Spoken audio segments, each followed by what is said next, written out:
네, 안녕하세요. 815 가족 여러분, KB증권의 키맨 민재기 팀장입니다. 자, 날씨가 추워지고 몸도 추워지고 마음도 추워지는 10월 하순으로 접어들고 있습니다. 9월달 시장이 안 좋아서 10월에는 조금 좋아지지 않을까라는 기대를 많은 분들이 가지셨을 텐데 10월도 만만치 않은 힘든 시장이 이어지고 있네요. 그래서 일요일 밤 가족 여러분들과 찐시황으로 함께 또 또 다음 시장을 좀 준비해보는 그런 부분들 말씀을 좀 드리도록 할 텐데요. 일단 오늘은 뭐 다들 잘 아시겠지만 시장의 이제 하락 원인에 대한 이야기분들은 하락의 원인에 대해서 다시 한번 좀 점검을 좀 해드리고 그 다음에 이제 뭐 다들 비관적인 이야기만 지금 주위에 들릴 거예요, 그죠? 그래서 제가 수급적으로 그 다음에 기술적이라는 것은 차트 이야기입니다. 기술적으로 어떤 시그널이 나왔을 때 이게 좀 우리가 약간의 바닥 저점의 시그널이 될 수 있는지에 대한 것을 미리 한번 공부를 좀 해보도록 하고요. 그 다음에 이렇게 시장이 안 좋을 때 상대적으로 강한 종목들은, 잘 버티는 종목들은 시장이 조금만 안정이 찾으면 뭐 전고 좀 돌파한다든지 강세 흐름을 보일 수 있죠, 그죠? 그래서 뭐 그런 부분들까지 이야기를 좀 해드리도록 하겠습니다. 자, 일요일 밤 추운 날씨에 따뜻한 커피 한 잔 드시면서 커피 드시면 잠을 못 주무시나요? 네, 디카페인으로 드시면서 함께 하시면 좋겠습니다. 금요일 밤에 제가 이제 이 화면을 캡처해 놓은 건데요. 트레이딩 이코노믹스라는 사이트에서 항상 밤에 저는 이제 새벽까지 이 사이트를 보면서 여러 가지 데이터들을 보는데 마음이 무거웠습니다. 금요일 밤 아마 10시, 11시경 정도 사이였던 것 같은데 이 헤드라인 뉴스 한번 보시죠. 네. 글로벌 스탁스 폴입니다. 그죠? 네. 글로벌 주식들이 지금 하락하고 있다라는 거고 그때 당시에 이렇게 미국의 3대 지수는 마이너스권을 이렇게 기록을 하고 있어서 야, 이 금요일 밤도 좀 쉽지 않겠네. 미국 시장의 금요일도 쉽지 않겠네 라는 생각을 가지면서 토요일 날 새벽에 눈을 떴는데요. 네. 낙폭이 추가적으로 더 커졌네요. 이 헤드라인은 그대로 똑같이 있습니다. 주식이 다 빠졌으니까요. 글로벌 스탁스 4이라고 그대로 남아 있는데 오른쪽 보시면 앞에 화면 제가 우리나라 시간으로 밤 10시, 11시에 캡처했던 것보다 하락폭이 더욱더 이렇게 1%대로 커지는 그러한 그림으로 마감이 되었습니다. 그래서 나스닥 기준으로 전저점을 깨고 내려가는 그러한 그림이 되었습니다. 자, 최근에 이제 뭐 SNS 상으로 많이 돌아다니고 있는 요 이미지 중에 하나가 이 부분입니다. 저도 이제 이 책상 위에 노트북 하나 얹어놓고 여러분들께 이렇게 설명을 드리고 있는데, 음봉이 지금 만들어지고 있잖아요, 그죠? 음봉이 좀 만들어지고 있는데, 이 책상 밑에 이 음봉이 하나 이렇게 둘쑥 이렇게 튀어나오는 이러한 이 이미지에 대해서 설마 여기까지 빠질 줄 몰랐다, 뭐 이런 거죠, 그죠? 이 정도 빠졌으면 다 빠진 줄 알았는데.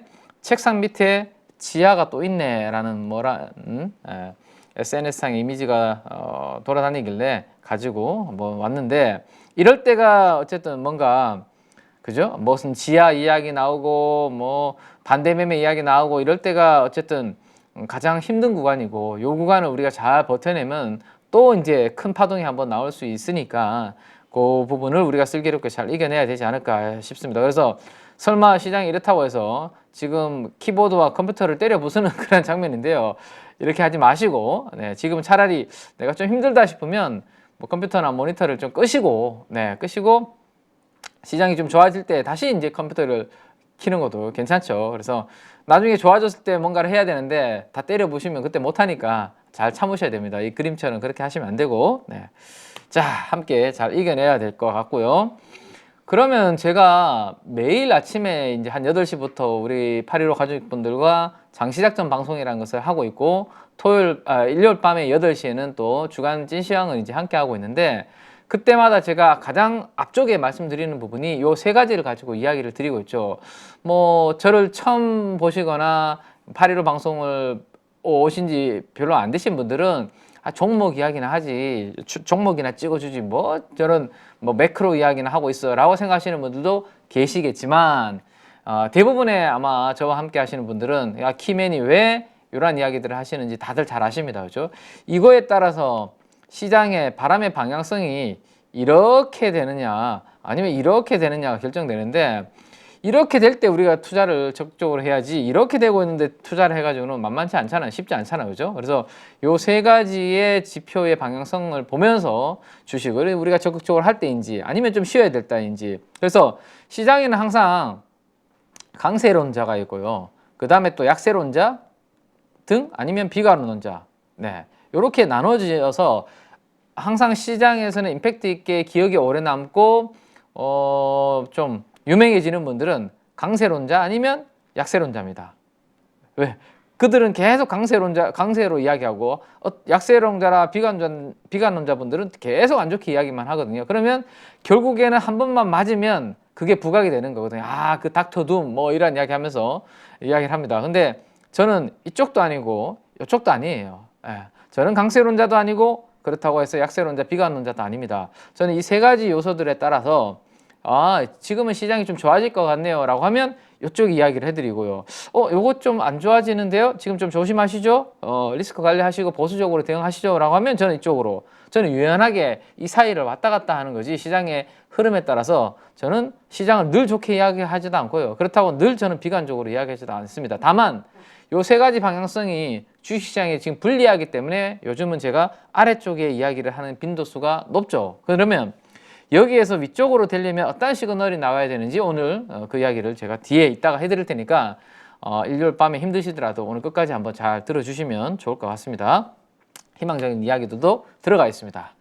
자, 다들 금리 이야기하는데 제가 뭐 금리는 원래 안에 쉽게 꺾이지 않을 거다, 어려울 거다라고 뭐 이야기를 해드렸고, 금리가 떨어지지 않으면 우리가 쓸 수 있는 이러한 뭐 소비할 수 있는 여력이 줄어들기 때문에 주식시장한테는 불리하다, 뭐 그런 실질적인 우리 생활과 밀접한 이야기들을 좀 해드렸는데, 그거 말고 그러면 왜 금리 인상이 주가를 흔들리게 만드는지, 이건 좀 원론적인 이론적인 이야기를 잠깐만 좀 해드리면, 요 공식은 제가 매일 우리 815 카페에 올려드리는 자료에 저기 뒤쪽에 가면 항상 들어가 있는 부분이죠. 이거에 따라서 결국엔 주가가 올랐다 내렸다 하는 부분들이 있기 때문에 제가 이 그림을 늘 넣어드리는데요. 여기 있는 금리 있죠. 금리가 요 R이라고 보시면 돼요. 금리가 내려갈 때와 금리가 올라갈 때에 따라서 이건 시소라고 말씀드렸습니다. 항상, 그죠? 금리가 떨어지면 주식과 채권 가격은 좀 올라가고, 금리가 올라가면 주식과 채권 가격은 최근처럼 이렇게 안 좋은 그러한 모습을 보이고 있다라고 말씀드렸습니다. 자, 이게 어디에 영향을 주기 때문에? 여기에 영향을 주기 때문이죠. 네.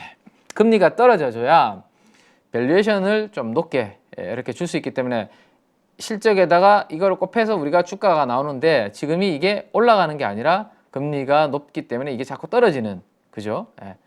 밸류에이션이 PER 밸류에이션이 떨어지는 그런 분위기다라고 말씀드렸습니다. 그래서 지금 주가가 안 좋은 거다, 주식시장이 안 좋은 이유 중에 하나가 이런 이론적인 부분들도 좀 있다라고 보시면 될 것 같아요. 그래서 금리가 분모가 올라오면 이게 떨어지는 그런 부분들도 있고, 금리가 올라오면 이 PER 밸류에이션이, 자, 요즘 10%짜리 금리가 적금이 나왔다라는 이야기를 지난주에 제가 해드렸는데요. 10%짜리. 그러면 10% 은행이나 그 마을금고나 제2금융권 가도 10%를 꼭 따박따박 고정적으로 받을 수 있는데, 주식시장에서 내가 10%를 못 낸다면, 그죠? 못 낸다면 당연히 돈들은 이쪽으로 이동할 것이고, 주식시장에서 10% 이 수익률을 내려면 이거 퍼의 역순을 계산을 하면 된다라고 말씀드렸죠. 퍼분의 1, 그죠? 그러면 적어도 10배 정도, 이거 좀 이 화면이 좀 지저분하네요. 지저분하니까 이쪽으로 좀 빠져나가서 설명을 좀 드릴게요. 자, 이론적으로 어떻게 되냐 하면, 주식에 대한 기대 수익률이라는 게 있고요. 주식 기대 수익률이 있고, 이 기대 수익률을 어떻게 구하냐 하면 퍼분의 1이 됩니다. 자, 근데 시장의 퍼가 10배다. 그러면 기대 수익률이 10%가 되는 거죠. 그죠? 근데 요즘 고밸류에이션 주식들, 많이 올랐던 주식들, 숫자가 없음에도 불구하고 퍼가 많이 비싼 주식들이 왜 빠지는지 여기에서 나오는 거거든요. 퍼가 20분의 1이면, 퍼가 20이면 20분의 1이 군고 기대 수익률이 5%잖아요. 아니 그러면 야, 은행 가도 신협 가도 금고 가도 10% 적금이 있다라는데, 이거 20배 넘는 종목들을 시장에서는 인정을 해줄 수가 없는 거죠. 밸류를 후하게 쳐줄 수가 없는 거예요. 금리가 올라가면. 네, 이런 부분들도 다 같이 영향을 주고 있다라는 거 다시 한번 머릿속에 정립을 해주시면 좋을 것 같습니다. 왜 이 이야기를 드리냐면 앞으로 금리가 이렇게 지금 올라가다가 나중에 또 내년도에는 약간 슬로우해질 것이고 또 올라갔다가 내려올 것이고 계속 반복될 거잖아요. 그죠? 그 반복됐을 때 이러한 금리 상승 사이클에서는 내가 어떠한 포지션을 전략을 취해야 되는지 지금 잘 경험을 해놓고 물론 지금 내가 데미지가 있고 좀 당했다고 하더라도 잘 기억을 해두시고 다음에 내가 이렇게 반복을 안 하면 되는 거잖아요. 그죠? 저도 뭐 20년 동안 이런 부분들을 생각을 하고 있지만 뭐 그렇게 항상 그 또 사이클이 왔을 때 잘하는 건 아니지만 그래도 이런 부분들을 되새기고 자꾸 반복하면서 공부하면서 다음에는 이런 실수를 안 해야지 라고 저도 그렇게 하고 있기 때문에 우리 가족 여러분들도 이렇게 한번 해보시면 좋겠습니다. 자, 그래서 반대로 주가가 그러면 지금 오르려면 어떻게 해야 될까요? 네, 반대로 생각하면 되겠죠. 그죠? 지금 금리가 올라가고 있는데 이게 떨어져 줘야 되겠죠. 예, 이게 올라가려면 주가 기업 가치 프레젠트 밸류는 주가 기업 가치라고 생각하면 됩니다. 네. 자, 이게 떨어져 주거나 반대로 위에 있는 분자가 CF는 캐시플로우, 기업의 실적, 이익, 현금 흐름이라고 생각하시면 돼요. 이게 밑으로 떨어지거나 이게 위로 올라가거나 아니면 주가가 진짜 박살이 나서 엄청나게 싸거나 저평가되거나 이렇게 됐을 때 주가는 올라갈 수 있는 환경이 될 겁니다. 결국에는 그러면 이거가 어느 정도 앞으로 더 이상 이제 여기서는 안 올라갈 거다라는 시장에 좀 뭐라 해야 되나 기대감, 믿음 뭐 이런 부분들이 생길 때 그때서야 비로소 전체적인 주식 환경이 좀 좋아지는 그런 부분들이 될 수 있지 않을까라는 생각에 일단 우리 다음 FOMC 회의 때 11월 1일인가요? 네. 어떤 파월 의장이 이야기를 할지 여기에 대해서 한번 들어봐야 되지 않을까 싶네요. 그래서 요 공식은 제가 늘 넣어드린 이유가 이런 것들 때문입니다. 그래서 요게 떨어지고 요게 올라가고 그러면 요게 주가는 올라간다. 아니면 주가가 엄청나게 저평가되거나. 네. 자, 그래서 저는 요즘 저희 공주님들이 이강인 선수한테 완전 빠져가지고 저도 뭐 이강인 선수의 팬이 됐는데 우리나라를 대표하는 이제 스포츠 스타, 인기 스포츠 스타의 축구, 야구를 대표하는 뭐 이런 분들이 계시죠, 그죠? 그래서 지금은 이 실력에 대한 평가를 우리가 제가 예전에는 한국에서 이거를 평가를 받느냐, 아니면 영국에서 받느냐, 미국에서 메이저리그에서 받느냐에 따라서 똑같은 실력을 보유라 하고 있지만 달리 평가를 받는다. 이거 10배, 연봉의 10배, 프리미어리그 연봉의 20배. 예를 들어서 메이저리그는 연봉의 30배. 그죠? 시장에 따라서 가지고 있는 실력에 대한 평가가 달라지는데 이 평가도 뭐에 따라서 영향을 받는다? 시장의 유동성 즉 금리와 관련된 이런 환경. 그죠? 우리나라 시장보다 결국엔 판돈이라고 표현해서는 뭐 조금 약간 거칠긴 한데요. K리그에서 움직이는 그런 돈들보다 당연히 프리미어 리그라든지 유럽의 명문 리그에서 움직이는 유동성이 훨씬 더 크겠죠. 그죠? 그 다음에 우리나라 물론 이제 야구 KBO 리그가 있는데 그것보다 미국의 메이저리그가 훨씬 더 판돈이 크죠. 그래서 거기는 움직이는 돈들이 크니까 몸값도 훨씬 더 높게 책정을 받을 수 있어요. 근데 지금은 이 실력에 대한 평가를 후하게 쳐줄 수 있는 그런 유동성 금리의 환경이 아니다라는 겁니다. 그래서 똑같은 실력을 가지고 있는데요. 만약에 경기가 엄청나게 안 좋았어. 이강인 선수가 예전에 100억을 받았다면 구단이 돈이 없는데 100억을 줄 수 있을까요? 못 주겠죠. 그래서 똑같은 실력이 있지만 옛날에는 퍼 30배를 받다가 15배만 받아도 곱하기 EPS는 똑같은데 그죠? 주가는 어떻게 된다? 반토막이 난다 라는 것을 여러분들께서는 이론을 기억을 해 두셔야 됩니다. 자, 요거를 설명 한번 드리면요. 자, 주당 순이익이고요. 여기에다가 이제 어떤 게 있을까요? PER 이렇게 한번 보면 되죠. 그래서 주가 이건 누구로 키맨이라고 할까요? 네, 키맨의 주가. 키맨의 주가는 뭐 여의도에서 상당히 낮습니다. 네, 자 옛날에 1,000원을 버는 기업이었어요. 10배를 받았어요. 그죠? 네. 주가는 그러면 여기 EPS 곱하기 퍼 이렇게 되잖아요. 그죠? 이렇게 되지 않습니까? 네. 이렇게 됩니다. 자, 근데 아까 제가 뭐라고 말씀드렸죠? PR 이 주가라는 것은 실력과 실력에 대한 평가 뭐 이렇게 말씀을 드렸습니다. 그죠? 실력과 실력에 대한 평가라고 이렇게 말씀을 드렸는데 실력은 그대로야. 실적이. 그죠? 실적은 그대로야. 올해가 되든 키맨이 2023, 2024 똑같아요. 실력은. 근데 금리가 높고 유동성이 지금 말라가는 상황이다. 그러면 이거를 10배를 다 줄 수가 없다라는 말씀을 드렸죠. 요거 5배 주면 어떻게 될까요? 5배 주면 이게 어떻게 될까요? 이해가 되십니까? 네. 주가는 반토막이 납니다. 이런 지금 환경이 많은 기업들에서 만들어지고 있는 거죠. 그죠? 주가는 이렇게 PER 배수만 떨어져도 주가는 반토막이 나는 이 원리를 여러분들께서 머릿속에 잘 넣어두시면 금리가 높을 때는 참 고밸류 주식들은 그 다음에 실적이 없는 주식들은 이것까지 만약에 떨어진다고 생각해 보세요. 4분의 1 토막이 그래서 순식간에 나는 거예요. 그래서 우리는 적어도 실적이 지금 뭐 가격 전가를 잘 할 수 있는 방어할 수 있는 그러한 기업들을 하반기 내년도에 선택을 해야 최소한 이거를 방어할 수 있지. 만약에 이게 이렇게 돼버린다. 아이고 죄송합니다. 실적까지 이렇게 되면 주가는 순식간에 4분의 1 토막이 날 수도 있는 그러한 환경이다라는 것을 머릿속에 잘 기억을 해 두셔야 될 것 같습니다. 자, 그러면 이제 이론은 충분히 느꼈으니까 빨리빨리 한번 넘어가 보죠. 자, 그래서 유동성 이야기했죠. 실력에 대한 평가를 하려면 유동성이 풍부하고 좋아야 많은 밸류에이션을 쳐줄 수 있다라고 말씀드렸는데 고금리 예금과 채권의 쿠폰 금리가 미국의 국채가 5% 이렇게 주는데 내가 5% 수익을 못 낼 것 같으면 미국 국채 쪽으로 사러 가겠죠. 그죠? 그래서 고액 예탁금 떨어지는 구간에서도 이렇게 부정적이다. 연 10% 적금이 생기니까 주식에 대한 상대적인 메리트는 떨어질 수밖에 없는 그런 환경이다. 라는 거.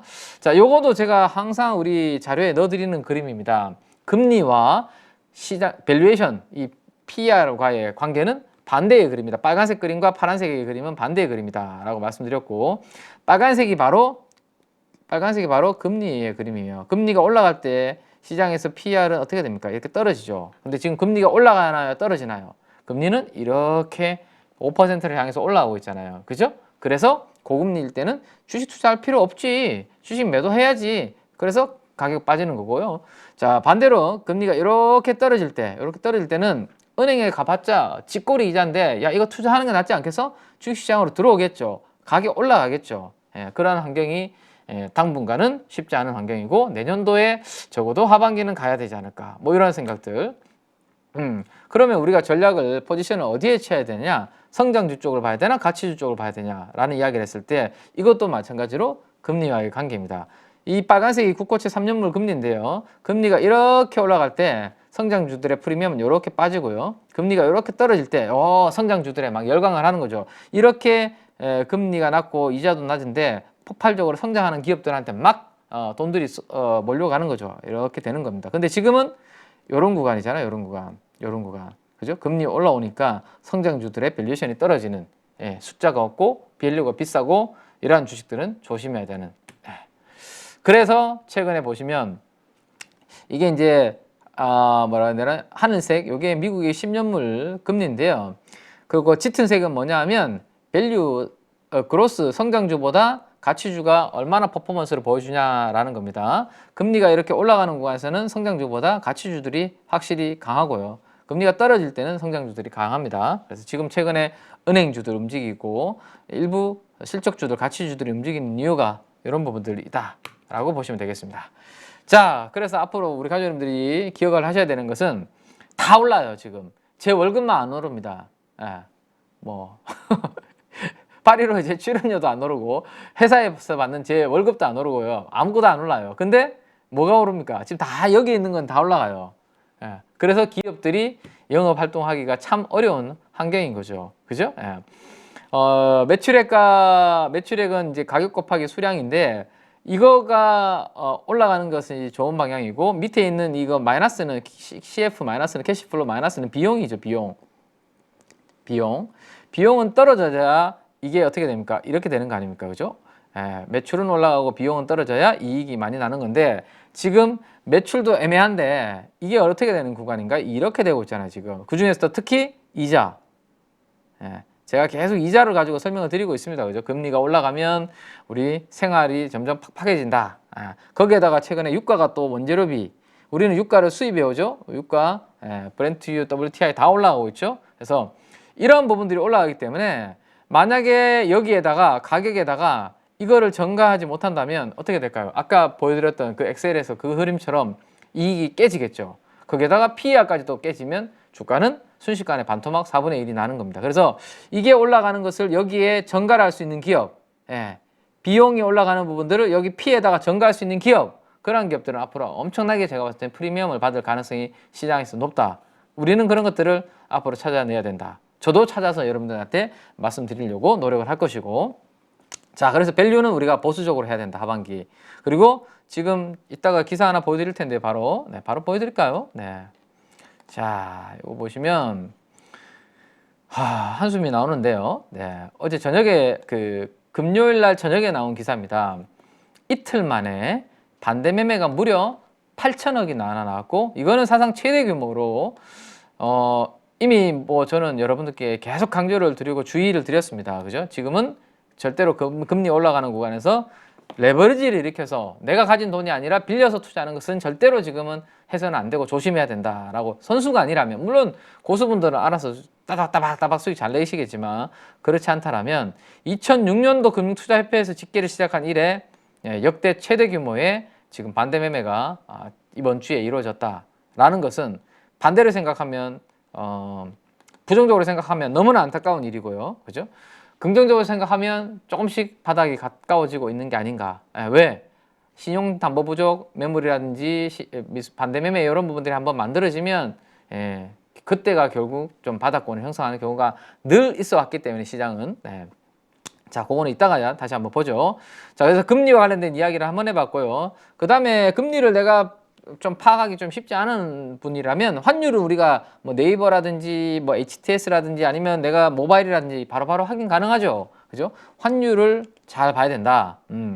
우리나라 코스피 지수와 환율은 반대의 방향을 가지고 있다라고 말씀을 드렸고, 원화가 약세일 때, 즉 환율이 이렇게 올라가는 구간에서는 지수가 상승하지 못하고, 환율이 이렇게 떨어져야 외국인들의 매수세가 들어오고 외국인이 사줘야 지수가 상승한다. 요거는 여러 번 말씀을 드렸던 부분입니다. 자, 최근까지 업데이트 해놓은 거 보시면, 자, 지금 검은색이 환율입니다. 환율이 지금 어떻게 되고 있나요? 이렇게 1350원대 1250원에서 1350원까지 100원 정도가 올라왔습니다. 100원 정도. 우리나라 환율이 올라왔다, 우리나라 원화 가치가 하락을 했다라는 거죠. 달러를 바꾸는데 1250원 주다가 1350원 줘야 되니까. 자, 그러면 우리나라 코스피는 어떻게 되고 있나? 이렇게 떨어지고 있죠. 얼마? 2600선 부근에서 최근에 2400선까지. 그죠? 그러면 반대로 환율이 이렇게 떨어져 줘야 우리나라 코스피가 이렇게 올라온다. 그러면 가족 여러분들은 계속 금리를 내가 확인하기 좀 어렵다면 환율이라도 환율 좀 떨어져지나? 이런 부분들을 보셔야 된다. 그리고 환율이 이렇게 떨어져 줄 때, 참, 요거는 역으로 제가 그려놓은 겁니다. 여기 1,500원, 1,300원, 1,100원이니까 환율이 이렇게 안 좋아질 때 외국인들 포지션도 이렇게 안 좋죠. 그러면 환율이 다시 이렇게 강세를 보일 때 외국인 매수세는 노란색입니다. 들어온다. 그러면 결국에는 우리나라 원화가 강세로 환율이 떨어져줘야 외국인 수급이 지금 강하게 들어오면서 시장이 반등을 강하게 준다라는 것을 머릿속에 넣어두시고, 최근에 환율 약세일 때 외국인들이 계속 이렇게 빨간색입니다. 팔고 있습니다. 기관들도 별로 관심이 없고요. 개인 투자분들만 최근에 이렇게 사고 있네요. 그래서 시장이 더 안 좋은 부분도 있겠죠. 자, 그래서 이런 것까지 봤고요. 그러면 제가 뭘 보자라고 말씀드렸죠? 우리가 전쟁이 하필이면 이때 또 터지는 바람에 전쟁이라는 변수까지 생겼기 때문에 전쟁이 어떻게 될지는 우리가 모르기 때문에 우리는 결국 또 위기를 알려주는, 위기와 동시에 기회를 알려주는 중요한 우리의 무기가 있죠. 하이 일드 스프레드라는 탄광 속의 카나리아의 역할을 하는 위기이자 기회의 시그널을 알려주는 요걸 가지고 우리는 판단을 하자라는 말씀을 항상 제가 이런 변곡점에서 말씀을 많이 드리고 있습니다. 이 자료는 여러분들께서 넣어드렸으니까 직접 다 보시기 바랍니다. 요거는 옛날에 보셨던 분들은 그래도 한 번 더 복습하시고요. 못 보신 분들은 다시 한번 보시기 바랍니다. 자료에.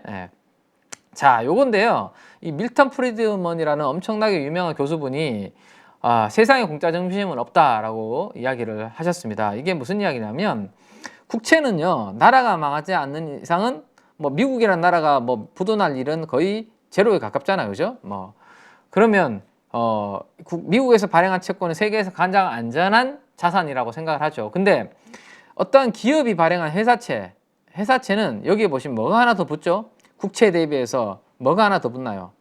바로 부도에 대한 프리미엄을 더 붙습니다. 그래서 이게 그러면 삼성전자가 이게 높을까요? 아니면 코스닥에 저기 3년 연속 적자 나는 기업이 부도 위험 프리미엄이 높을까요? 당연히 코스닥에 적자 3년 연속 나는 회사가 이 부도 위험 프리미엄이 더 높겠죠.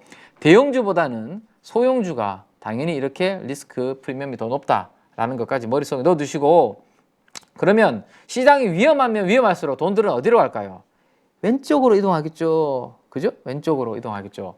시장이 안정적이면 안정적일수록 돈 벌려고 수익률을 더 내려고 오른쪽으로 다 이동을 하겠죠. 그죠? 근데 시장이 안 좋을 때는 여기가 부도나고 여기가 부도나고 여기가 부도날 가능성이 높으니까 이쪽으로 이동을 하는 거죠. 그래서 이쪽과 이쪽의 스프레드가 벌어지는 것을 하일드 스프레드라고 저는 설명을 드리고 있습니다. 이런 것들은 가볍게 다 읽어보시기 바랍니다. 자, 그래프를 한번 보시죠. 그래서 하일드 스프레드와 주식시장의 주가는 데칼코마니처럼 딱 접었을 때, 딱 폈을 때 반대의 그림을 그립니다. 하일드 스프레드가 이렇게 안정을 찾으니까 돈들이 어디로 간다? 대형주, 중소형주, 주식시장으로 막 몰려가니까 이렇게 S&P 500과 같은 주가가 꾸준하게 상승을 보이죠. 근데 금융시장이 뭔가 불안하다. 그러면 오른쪽에서 왼쪽으로, 그죠? 채권 쪽으로, 국채 쪽으로 이동을 한다라고 말씀드렸죠. 요 구간 아닙니까? 스프레드가 이렇게 벌어지는 구간, 주가가 빨간색 폭락을 하네요. 그죠? 네. 그래서 요 하이드 스프레드는 채권 시장의 움직임을 보고 우리가 판단하는 건데, 타이밍을 잡는 저는 제가 가지고 있는 최고의 저는 지표라고 생각을 하고 있습니다. 그래서 한번 보시죠. 최근에 어떻게 되고 있냐. 우리가 몸을 사려야 될까요? 오른쪽으로 가서 막 대형주, 중소형주를 사야 될까요? 아니면 왼쪽으로 가서 좀 안전한 쪽에 가서 좀 움츠리고 있어야 될까요? 아니면 현금 보유하고 좀 기다려야 될까요? 네. 답은 여기에서 나오고 있죠. 네. 이번 주에 제가 점점 다시 자꾸 올라오고 있다는 이야기를 장시작전 방송에서 해드렸는데, 금요일 기준으로 결국에는 미국의 하이드 스프레드가 전고점을 돌파해버려 하면서 여기를 올라버렸네요. 그러면 시장의 시그널은 뭐죠? 아직까지 위험하구나, 뭔가 금융시장이. 그죠? 그렇기 때문에 우리의 주식에 대한 대응은 보수적으로 아직은 가야 되는구나, 이런 판단이 서게 되는 거죠. 그냥 막연한 감으로 하는 게 아니라요. 이제 우리가 공부를 좀 1년 이상 했으니까 그냥 막연한 감으로 하는 게 아니라 이러한 데이터들을 가지고 종합적인 판단을 내려서 지금 내가 주식으로 막 적극적으로 할 때보다는 약간은 조금 조심해야 되는구나 라는 판단을 해야 되는 거고, 그러면 반대로 어떠한 그 시그널이 나왔을 때 우리는 다시 적극적으로 해야 될까요? 네. 아니면 내가 가지고 있는 계좌가 언제쯤 복구가 될까요? 네. 바로 이 하이드 스프레드가 전고점을 돌파하는 이 하이드 스프레드가 이렇게 숙여주면, 지금 이거 올라오는 구간 한번 보세요. 주가 나스닥이 이렇게 빠지잖아요. 그죠? 그럼 이게 떨어져 주면 당연히 나스닥이 돌아서겠죠. 그래서 이 돌아서는 시점, 올라가는 이 하이드가 꺾이는 이 시점을, 추세적으로 꺾이는 시점을, 이런 그림이 나타나야 된다는 거죠. 한마디로 이렇게 올라가다 이렇게 되는 시점, 나스닥이 어떻게 됐나, 이렇게 됐잖아요. 11,000에서 14,000까지 이 구간을 기다리면서 우리는 지금은 칼을 갈고 공부를 하면서, 공부하기 싫으면 일단은 컴퓨터 끄고 바람 쐬면서 건강이라도 챙기면서 기다리자.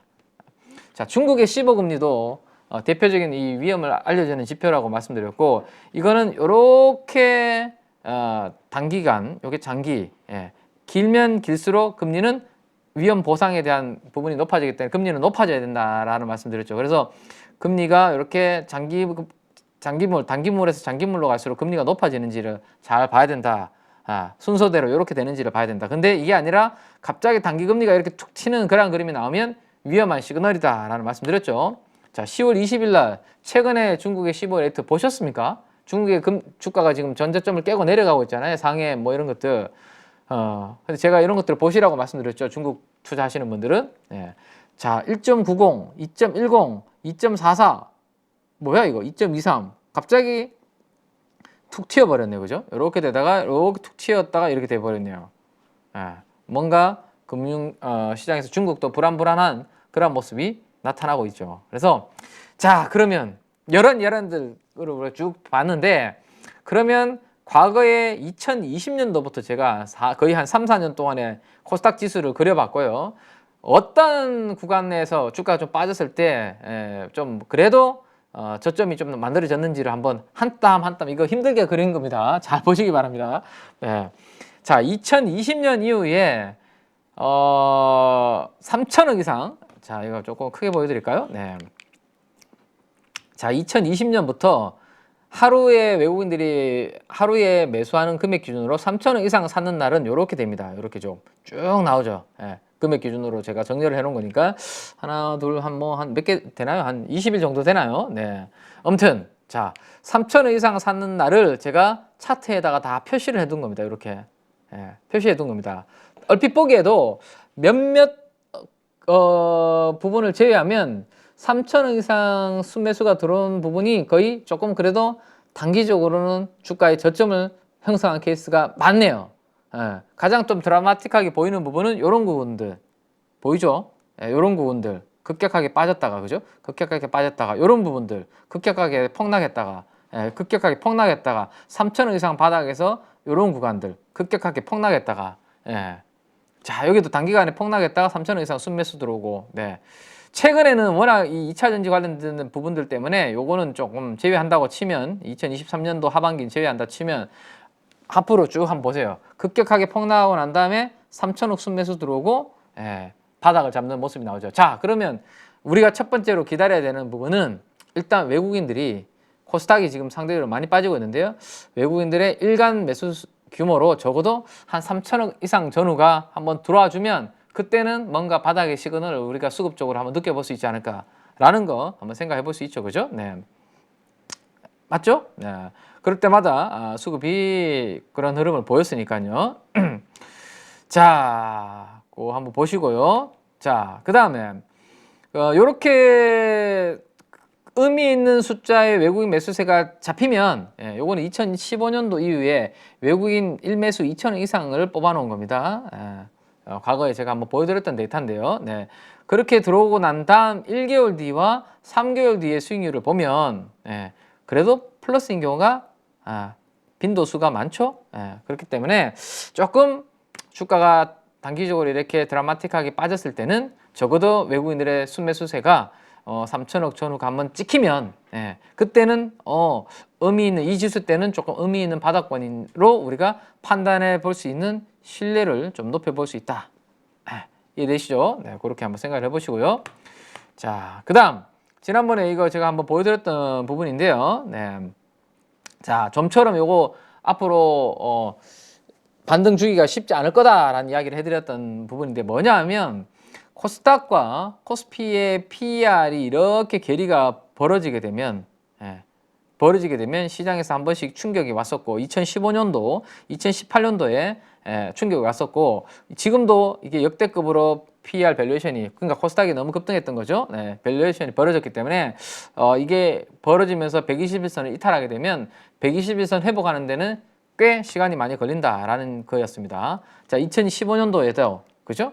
2015년도 요 구간이죠. 이렇게 벌어지고 난 다음에 121선 깨고 난 다음에 121선을 다시 회복하는 데 있어서 시간이 꽤 이만큼 걸리더라라는 거. 자, 2018년도에 저렇게 밸류에이션 벌어지고 난 다음에 121선을 여기서 깼는데요. 여기가 파란색 선이 121선입니다. 깨고 난 다음에 아주 가파른 이렇게 하락이 나온 거 보이시죠? 그래서 121선 이탈을 한번 하게 되면, 좀처럼 이탈 잘 안 하는 121선 이탈하게 되면 좀 그 회복하는데 긴 기간이 걸리고 충격이 좀 올 수 있다라는 겁니다. 자, 그러면 이게 제가 10월 7일 날 요거를 보여드렸었는데요. 10월 7일 날 121선을 이렇게 깼습니다. 그리고 200일선까지 깼습니다. 여기까지 제가 보여드렸던 거였거든. 그때만 하더라도 코스닥이 816에 있었네요. 816. 그죠? 816에 있었는데 그게 2주가 지나고 난 다음에 어떻게 됐을까요? 여기까지였는데 드는 듯 하다가 200일선에서 제가 200일선에 저항이 있다라고 말씀드렸죠. 부딪히고 다시 이만큼 더 떨어져 버렸습니다. 와, 그죠? 순식간에 이만큼이나 더 떨어져 버렸습니다. 그래서 좀처럼 여기가 121선을 이렇게 돌파할 때였는데, 반대로 거의 1년 만에 121선을 이렇게 하향 이탈하게 되면 충격이 꽤 강하고 오래 간다라는 것을 요거는 기술적으로 잘 기억을 좀 해두시기 바랍니다. 자, 그래서 한번 보시죠. 2015년도, 2018년도 이렇게 이 이동평균선은 요게 121선이라고 말씀드렸고, 요거를 이탈하고 난 다음에 회복하는 데 있어서 시간이 꽤 걸렸다라는 거죠. 여기도 보시면 그렇네요. 그죠? 여기도 121선 깨고 내려오고 난 다음에 회복하는 데 꽤 걸렸죠. 네, 이번에 여기를 깨고 내려가고 있다라고 10월 7일 날 이야기 드렸는데 한번 보실까요? 네. 좀 더 요게 기울기가 더 이렇게 꺾여 버렸네요. 네. 아쉽게 됐습니다. 이렇게 기울기가 꺾이는 요 초입 한번 생각해 보세요. 여기 초입. 네. 단기적으로 많이 빠졌기 때문에 기술적 반등은 뭐 세게 나올 수는 있겠지만 어쨌든 120선이 이렇게 우하향 그림을 그리기 시작했기 때문에 당분간은 이렇게 되는 그런 그림이 되겠죠. 그죠? 올라오다가 이렇게 점점 저점이 낮아지는, 그죠? 이런 부분들 염두를 좀 해두셔야 되지 않을까 싶습니다. 자, 그러면 언제쯤 기술적 반등이 좀 나올 수 있는 그림을 우리가 그려볼까? 자, 여기서 우리가 참고할 만한 기술적 분석을 하나 이야기를 해드리면 이 격도라는 게 있습니다. 이 격도는 뭐죠? 주가가 있고요. 주가가 이렇게 있고 캔들이 있고 여기 이동평균선들이 있잖아요. 그죠? 많은 이동평균선들이 있는데 이게 20일로도 볼 수 있고 60일로도 121선 이렇게 있는데 이 주가와 이동평균선과의 얼마? 거리를 우리가 이격도라고 이야기를 합니다. 그러면 이격도를 보는 이유는 뭘까? 자, 이동평균선으로부터 멀어지면 다시 회귀하려고는 하는, 이동평균선으로 다시 되돌아오려는 특성이 언제든지 주가는 있죠. 자, 위로 올라가면 다시 붙으려고 하고요. 밑으로 많이 떨어지면 다시 이렇게 붙으려고 하고, 요런 되돌아가려는 특성을 가지고 우리가 이격도를 가지고 판단을 한번 해보는 겁니다. 보시죠. 자, 희망적인 부분을 한번 찾아보시죠. 자, 이번 주 금요일 기준으로 이격도, 저는 121선을 가지고 앞에 설명을 드렸기 때문에 120일이 넘평균선과의 이격도를 한번 얼마 기간이 어떻게 되나요? 10년 이상이네. 와, 10년 이상이니까 나름 신뢰도가 높다라고 볼 수 있겠네요. 그죠? 120일 넘평균선과의 이격도를 10년 이상 그려봤습니다. 아래쪽입니다. 아래쪽. 자, 그려보니까 여러분들 어때요? 여기가 숫자가 80이고요. 여기가 100이고 여기가 120입니다. 그러면 100은 뭐죠? 이동평균선과의 주가가 120의 이동평균선과의 주가가 붙었다. 그죠? 이격도 없는 거죠. 100 없는 거고, 이동평균선 120의 이동평균선부터 주가가 20%나 주가가 더 밑으로 내려오게 되면 80이고 거기서부터 20% 올라가는 구간이 120이겠죠. 자, 한번 보시죠. 코로나 때 이게 어디까지 떨어졌었나요? 80 밑으로까지 떨어졌었네요. 그죠? 엄청나게 주가가 폭락했다는 거죠. 122선보다 훨씬 더 주가가 밑으로 많이 떨어졌다는 거죠. 30%, 40%. 그죠? 자, 이때를 제외하면 10년 동안에 120일 이동평균선과의 이격도가 80 정도가 거의 바닥이었다. 그죠? 한번 보시죠. 여기 80, 여기 80, 그리고 여기 80, 80. 네, 여기죠. 120일 이동평균선보다 훨씬 더 괴리가 80까지 정도 벌어지게 되면 그때가 단기적으로 변곡점인 경우가 있구나 라는 건데, 지금 우리가 얼마다? 여기가 88.06이네요 이번 금요일 기준으로. 그러면 8%나 더 빠져야 되는 거야? 아직? 뭐 이런 생각을 할 수 있는데, 뭐 보시면 그 전이라도 이렇게 돌리는 케이스는 있었어요. 그 전이라도, 그죠? 빠졌다 이렇게 돌리는 게 있었기 때문에 무조건 80까지 빠져야 된다 이런 건 아니지만, 진짜 여기에서 뭐 다음 주에 반대 매매가 더 나와가지고 흔들린다고 하더라도 한 80 정도 전후가 이 코로나 이 팬데믹 위기를 제외하면, 그죠? 2010년도 이후로는 80 정도 이격도까지 빠지면 바닥이었으니까 이제는 얼추 올 때까지 왔구나 정도 한번 생각을 해볼 수 있다라는 거죠. 네. 자, 이격도를 가지고 우리가 한번 봤고요. 물론 아직은 더 뭐 과거 대비해서 이 룸이 남아 있긴 한데요. 자, 어쨌든 얼추 바닥을 향해서 거의 다가오고 있다. 자, 그 다음에 하나 가지고는 모자라니까 하나 더 보죠.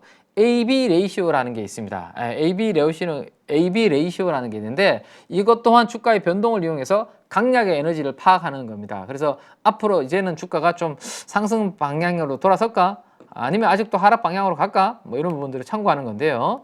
자, AB 레이시오도 최근에 한번 5년 동안의 흐름을 제가 한번 세로 막대 그래프로 다 체크를 해놨습니다.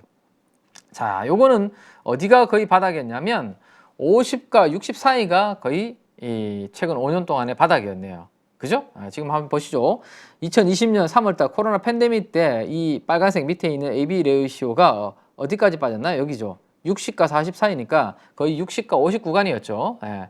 그리고 그 다음에도 보시면 여기가 그렇고 다 여기가 변곡점 있는 구간은 대부분이 다 그 구간에서 바닥을 찍었네요. 그럼 지금 어디야? 지금 어디예요? 지금이 약간 그러한 구간으로 들어갔다라는 겁니다. 50 아래로 저기 뭐야 60이고 여기가 40이니까 요 사이 구간으로 들어갔다. 그러면 항상 무조건 들어갔기 때문에 바닥이다 이건 아닙니다. 우리 스토캐스틱 같은 것들 보면 이런 것들 있죠. 뭐 침체했다, 과매도, 과매수 이렇게 보는데 이렇게 올라갔다고 해서 과매도냐? 그렇지 않습니다. 왜? 이렇게 유지가 되는 경우가 있거든요. 80 이상에서.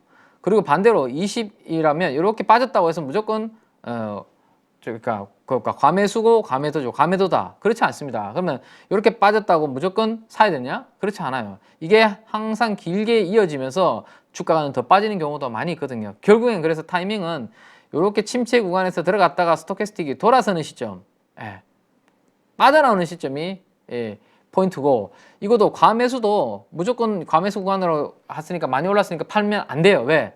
이 과매수 구간에 한참 머무르면서 주가가 더 오르는 경우가 많거든요. 그래서 오히려 과매수 구간에 있다가 이렇게 딱 내려올 때가 시그널인 경우가 많습니다. 그래서 이것도 마찬가지로 지금 50과 60이 거의 5년 동안의 AB 레이시오에서 바닥이었는데요. 여기 들어갔다고 해서 무조건 바닥이 아니라 여기에서 턴을 하고 딱 넘어서는 시점, 그때가 이 코스닥의 저점이 아닐까. 이렇게 그러니까 수급, 외국인 수급, 그 다음에 이격도, AB 레이시오 이런 것들을 조합해서 우리가 한번 앞으로 저점을 한번 잡아보겠다라는 것이 제 개인적인 목표고요. 여러분들한테 제가 도움 드릴 수 있는 그런 부분 아닐까라는 생각입니다.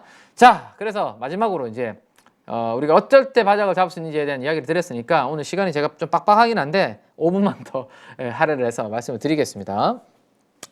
어쨌든 지금 시장이 안 좋잖아. 안 좋을 때는 뭐 진짜 내가 더 이상 주식을 살 돈이 없고 보고 있으면 불안하고 하신 분들은 차라리 덮어두시는 것도 괜찮다라는 말씀 드렸죠. 아니면 조금 용기를 낼 수 있는 분들은 지금 주식을 사지 않더라도 시장은 약한데 분명히 시장보다 강한 종목들이 있을 겁니다. 그 종목들을 눈여겨서 봐둘 필요는 저는 있다라는 생각입니다. 그래서 내가 멘탈이 좀 견딜 수 있는 분이라면 이렇게 시장이 약할 때 강한 종목들을 눈여겨서 봐두실 필요가 있고, 저도 그렇게 멘탈을 잡으면서 하려고 노력을 하고 있다라는 겁니다. 자, 그래서 제 나름대로는 그래서 시장보다 강한 종목들을 보니까 반도체, 그 다음에 일부 IT 이런 것들이 조금 수급도 들어오고 있고, 제가 이번 주에도 계속 수급표를 넣어드렸는데 거기에 보시면 DKT 같은 이런 종목들은 계속 잡히고 있죠. 그래서 반도체 사이클 뭐 지금 안 좋은 시황에서 돌아서고 있는 것들 다들 잘 아실 텐데, 그죠? 그래서 결국에는 삼성이 공격적으로 시안9 끄면서 감산하면서 이게 하이닉스한테 크게 수혜가 될 거다라는 이야기는 이미 여러분들한테 다 해드렸던 부분이고, D램뿐만 아니라 낸드도 지금 아주 의미 있게 감산을 하고 있고, 그래서 최근에 반도체의 메모리 D램과 낸드의 가격이 지금 돌아서고 있다라는 것까지 최근까지 한번 보시면 될 것 같고, 그래서 SK하이닉스는 다음 주가 매우 중요합니다. 다음 주 목요일 날 실적 발표 있고요. 컨퍼런스 콜이 있습니다. 거기에서 저는 HBM, 그 다음에 DDR5에 대한 이야기를 또 강조를 할 것 같아요. 하이닉스 실적 발표할 때마다 제가 HBM과 DDR 키워드가 막 보이네요 라고 IR 자료 보여드리면서 설명을 드렸었습니다. 그죠? 이번에도 아마 여기에서 우리가 당분간은 선두에 있고 자신감 있고 막 이런 이야기들 하겠죠. 그래서 HBM에서 하이닉스가 차지하고 있는 이러한 부분들에 대한 강조가 될 것이고, 그래서 DDR5 가격도 올라오고 HBM 가격도 지금 계속 뭐 수요보다 공급이 워낙 타이트하니까 실적 전망치가 지금 올라오고 있는 그러한 상황입니다. 그래서 HBM 시장에 대한 이야기 할 것이고, 수요와 공급에 여전히 공급이 타이트할, 수요가 훨씬 공급보다 많아서 그래프가 언제까지 2025년도까지는 이렇게 예상을 한다. 그래서 차세대 이제 그 HBM3E로 가야 되는데 거기서 가장 빠르게 지금 램프업 준비하고 있는 것은 하이닉스. 내년도 아마 2분기 정도가 되지 않을까. 그 뒤로 삼성전자, 그 뒤로 마이크론이니까 결국은 이원화는 하겠지만, 이원화는 삼성전자로 엔비디아도 당연히 하이닉스만 데리고 갈 수는 없잖아요. 그죠? 당연히 이원화 하겠죠. 왜? 가격 협상도 유리하려면 누군가 한 명을 더 끌어들여야 되겠죠. 가겠지만 속도는 지금 어쨌든 이 차세대, 5세대도 하이닉스가 먼저 치고 나갈 가능성이 높다. 있다라는 겁니다. 그래서 여전히 이거 HBM 서플라이 디맨드는 마이너스죠. 그래서 쇼티지다. 밸류에이션은 제가 그래서 지금 1.31배에서 말씀을 드렸었는데 두 삼성전자와 하이닉스의 PBR이 1.31배로 두 개가 붙었다라는 말씀드렸죠. 그러면 두 개 붙었을 때 메모리 사이클까지 지금 회복되는 걸 감안하면 하이닉스가 상대적으로 조금 더 유리하지 않겠냐. 라는 말씀까지 해드렸고 과거에 D램 사이클이 강했을 때 PBR 2배 정도까지 갔었다라는 것까지 그죠? 그래서 낸드의 성장률이 이렇게 HBM과 함께 이렇게 나올 때 과거 대비해서 참고를 하면 피크는 PBR이 2.67배, 평균적으로 2.2배 정도까지 갔었다라는 것을 감안하면 지금 SK 하이닉스의 실적 추정치가 이렇게 올라오고 있는 구간입니다. 이번 주에 13만 원 뚫었다가 시장 때문에 지금 저 주춤하고 있는데요. 그죠? 지금 내년도 1분기는 흑자 전환할 것으로 여기가 0이니까요. 내년도 1분기는 흑자 전환할 것으로 예상을 하고 있고 이번 3Q도 HBM과 DDR5 영향으로 시장의 컨센서스보다는 훨씬 더 조금 더 잘 나오지 않겠냐라는 기대감이 지금 더욱더 커지고 있는 상황입니다. 자, 여기가 1.37배인데요. 과거를 감안하고 물론 시장의 경제 상황, 경기 상황, 매크로 환경이 여기보다 더 나빠져서 전쟁이 뭐 커지거나 이렇게 되면 당연히 이 반도체 수요 다시 사이클 꺾이면서 안 좋아질 겁니다. 그게 아니라면 HBM의 성장, 그 다음에 메모리 사이클의 내년도의 업을 감안하면 적어도 1.5배, 2배 정도 사이 구간은 그래도 중장기적으로 갈 수 있는 여력은 있지 않을까. 그렇게 보시는 게 맞겠죠. 그래서 저는 이번에 뭐라고 말씀드렸죠? 중요한 요 음봉이 나란히 선 요 세 개가 돌파를 하기 전에는 저항이었는데 또 돌파되었기 때문에 여기가 뭐라고 말씀드렸죠? 이쪽이 지지가 될 것이다 라는 말씀을 드렸습니다. 근데 지난 금요일 날 정확하게 거기에서 아래 꼬리 달린 거 보셨습니까? 제가 장 시작 전 방송에서 12만 3천 원 전후가 이 음봉이 세 개가 모여있는 자리가 이제는 지지 역할을 할 것이다 라고 분명히 말씀을 드렸고 장 시작 전 방송에서 금요일 날 보시면 정확하게 아래 꼬리가 딱 거기에서 달렸죠. 아, 이게 차트를 진짜 무시할 게 아닌구나 라는 것을 여기에서 여러분들께서 느끼실 수 있을 겁니다. 지지와 저항을 내가 판단할 수 있다면 적어도 조금 싸게 살 수 있고 남들보다 조금 비싸게 팔 수 있잖아요. 저도 완벽하진 않지만 이런 부분들을 보면서 계속해서 저도 수련하고 공부하고 있는 거죠. 근데 12만 3천 원은 확실히 지지력을 보여주는 것을 이번 주 금요일 날 확인을 했습니다. 삼성전자는 보시는 것처럼 이 컨센서스 전망치가 속도가 기울기가 하이닉스보다는 완만하죠. 하이닉스는 이렇게 돼 있잖아요. 그죠? 완만합니다. 그래서 주가도 상대적으로 전고점을 아직까지 돌파하지 못하는 그런 흐름을 보여주고 있고요. 영업이익 컨센서스도 아직까지는 드라마틱하게 돌아서지 못하는 모습. 근데 PBR이 또 붙었어요. 금요일날. 야, 그러면 누구를 선택해야 될까요? 근데 메모리 사이클이 좋아지면 둘 다 장기적으로 보면 같이 갑니다. 결국에는. 근데 단기적으로 누구한테 모멘텀이 더 있을까라는 것을 생각하면 다음 주도 감안하면 결국은 하이닉스가 좀 더 모멘텀이 더욱더 강하지 않나 뭐 이렇게 생각해 볼 수 있을 것 같고 자, 그 다음 앞으로 우리가 공부를 좀 해야 되는 부분들은 이 SMT라는 부분들인데요. SMT는 뭐냐면 지금 화면에 있는 것처럼 PCB 기판 위에 솔더 페이스트를 형성을 하고요. 이 PCB 기판 위에 솔더 페이스트를 형성을 하고 그 위에 직접 회로 부품들을 실장하는 기술을 우리가 SMT라고 합니다. 그래서 PCB에 뭐 다양한 구멍 뚫고 부품 넣어서 이어 붙이는 방식으로 이런 부분들을 SMT를 하고 있는데 요게 이제 조금 뭐 중요해지는 그런 부분들이 생기네요. 이게 또 하나 키워드가 나오죠. FPCA라는 게 있는데 이거는 뭐냐면 아까 SMT를 이용해서 FPCB 상단에 전자 부품을 실장하는 제품들을 우리가 FPCA라고 또 이야기를 합니다. 그래서 전자 부품은 수명이 짧고 계속해서 우리가 설비 투자하는 부분들이 설비 투자가 필요하거든요. 그래서 전자기기 업체들이 어떻게 한다? 요 SMT라든지 이런 부분들을 누구한테 아웃소싱을 줍니다. 외부 업체들한테. 그래서 삼성 디스플레이는 BH 같은 회사들한테 자, 요거 삼성 디스플레이가 있고요. 그 다음에 BHE라는 회사가 있고 그 밑에 누가 있냐면 DKT 이런 회사가 있다라고 보시면 돼요. DKT가 이런 부분들을 해서 여기 주고요. 그럼 여기가 이렇게 주는 이런 방향으로 보시면 될 것 같아요. FPCB 실장 전문 기업들이 아웃소싱을 한다. 이게 FPCB 업체 아닙니까? 얘가 이렇게 아웃소싱 주면 얘가 이렇게 만들어주고 그걸 가지고 이렇게 주는 이런 구도로 되어 있다라고 보시면 됩니다.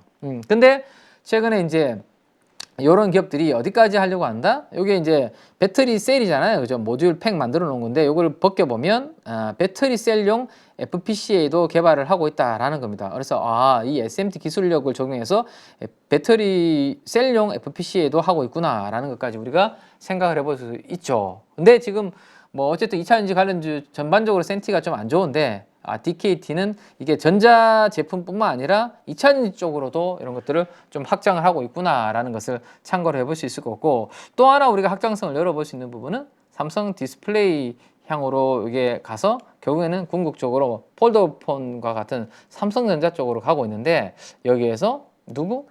애플 쪽으로도 좀 애플이 뭘 하고 있습니까? 지금 내년도에 가면 OLED를 장착한 노트북, OLED를 장착한 태블릿, 그죠? 아이패드 이런 부분들로 지금 확장을 해서 가려고 하잖아요. 그러다 보니까 이런 부분들이 삼성전자뿐만 아니라 고객사가 애플 쪽으로도 다변화될 수 있다라는 그런 기대감까지 좀 있는 상황이다라고 보시면 될 것 같아요. 그래서 주가를 한번 보면 DKT 금요일에 주가도 다른 거 다 빠지는데 지금 안 빠지고 마이너스 3% 가깝게 빠지다가 플러스 6%로 돌렸잖아요. 그죠?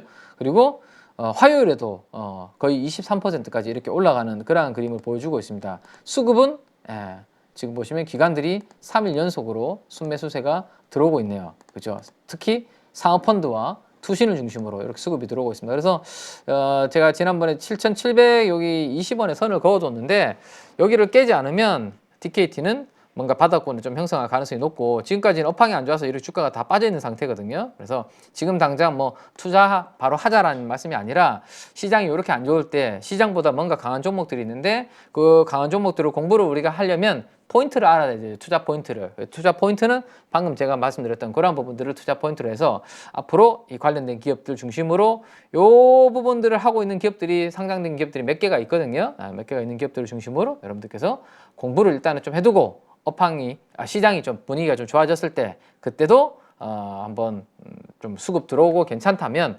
공략해볼 만한 후보군으로 일단은 생각을 좀 해주시고 업데이트를 좀 해보고요. 저도 그렇게 해볼 생각입니다.